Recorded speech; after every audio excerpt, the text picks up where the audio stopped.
রাজনীতির পরে আজকে একটা কাজে এসেছি, যেটা হচ্ছে জমি জঙ্গল, এই যে চাষ করার পরে জঙ্গলগুলি থাকে, ঘাস বা এই ধরনের জঙ্গল, সেগুলি পরিষ্কার করার কাজে। তো বুঝলাম যে রাজনীতি থেকেও বের হইতে হবে, অন্য মাধ্যম খুঁজতে হবে। দেখি নতুন কোনো মাধ্যম পাওয়া যায় কিনা, জানাবো অবশ্যই, সাথে থাকুন। তুমি গন্ডার ভাই তো, তোমাকে কাজে আসার কথা ছিল না? হ্যাঁ, এই জমির কাজ হচ্ছে এইখানে এখানে যে ঘাস বা ভুট্টার পোড়া গুলো আছে, তুমি বলে আইবো কাজ জঙ্গল সাফ করতে। এটা ছিল ভুট্টার ক্ষেত, তুমি গন্ডার ভাই তো যার ফলে বেঁচে ফেলা হচ্ছে। এখন যদি 5টা লোক দিয়ে ঘাসগুলো আসার কথা ছিল, তাহলে পরবর্তীতে যখন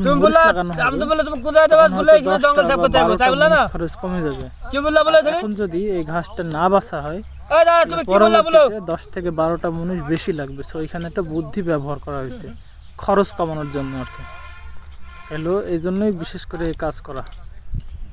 এই যে আমরা প্রায় অনেকে কাজ করতেছি।